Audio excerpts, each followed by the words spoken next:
एक तीर से कई निशाने लगाने वाला भारत अब दुश्मन देशों के लिए सिरदर्द बन गया है। भारत ने यह तय कर लिया है कि चाहे जो हो जाए अब और रुकने वाला नहीं है। भारत की बढ़त का असर यह है कि भारत के दुश्मनों की टांगें अब कांप रही हैं।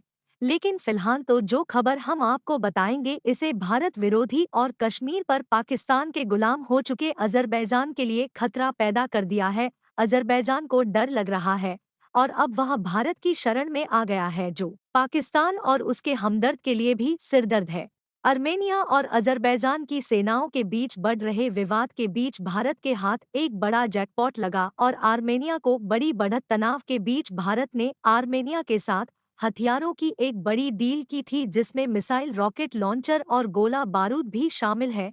यह डील अपने अंतिम दौर में है। अजरबैजान का डर इतना ज्यादा बढ़ गया है कि उसने बाकू में तैनात भारतीय राजदूत के जरिए मोदी सरकार से गुहार लगाई। अजरबैजान राष्ट्रीय सुरक्षा सलाहकार ने भारतीय राजदूत से मिलकर आर्मेनिया के साथ भारत के बढ़ते सैन्य सहयोग पर चिंताओं से अवगत कराया। उन्होंने इसे भारत की विदेश नीति से असंगत भी बताया। अजरबैजान मीडिया का दावा है कि भारत के पहले स्वदेशी रूप से डिजाइन और विकसित multi barrel rocket launcher system Pinaka की पहली खेप ईरान के रास्ते आर्मेनिया पहुंच गई है। भारत ने आर्मेनिया को पिनाका का जो वेरिएंट सप्लाई किया वह 40 किलोमीटर तक मार कर सकती है। अजरबैजान मीडिया में सामान से लदे ट्रकों के काफिले के एक वीडियो को भी शेयर किया गया। दावा किया गया कि इन ट्रकों पर भारत से आया हथियार और गोला बारूद इसे ईरान में बंदर अब्बास बंदरगाह के माध्यम से आर्मेनिया ले जाया जा रहा था। बता दे, भारत का पिनाका रॉकेट सिस्टम अमेरिकी हेवार्ड के बराबर माना जाता है। भारत के डीआरडीओ ने रूसी ग्रैड BM-21 रॉकेट सिस्टम पर निर्भरता को खत्म करने के लिए पिनाका को विकसित किया था। आर्मेनिया के पिनाका को खरीदने का सबसे जरूरी कारक इसकी मारक क्षमता और तुरंत एक जगह से दूसरी जगह शिफ्ट होने की काबिलियत है।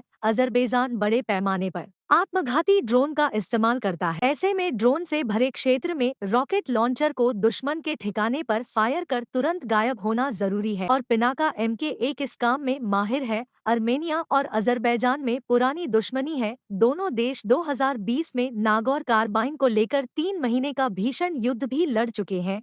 इस युद्ध में अजरबैजान ने इजरायली और तुर्की हथियारों के दम पर आर्मेनिया को करारी शिकस्त दी थी। बाद में रूस की मध्यस्थता से दोनों देशों के बीच युद्ध विराम हुआ। हालांकि इसके बाद भी आर्मेनिया और अजरबैजान में कई बार सैन्य झड़प हुई। ऐसे में आर्मेनिया ने यूक्रेन युद्ध में उलझे रूस का साथ छोड़कर बाहरी देशों से हथियार खरीदने की कोशिश की। इसके तहत आर्मेनिया ने भारत से Pinaka multi barrel rocket launcher system की खरीद की थी।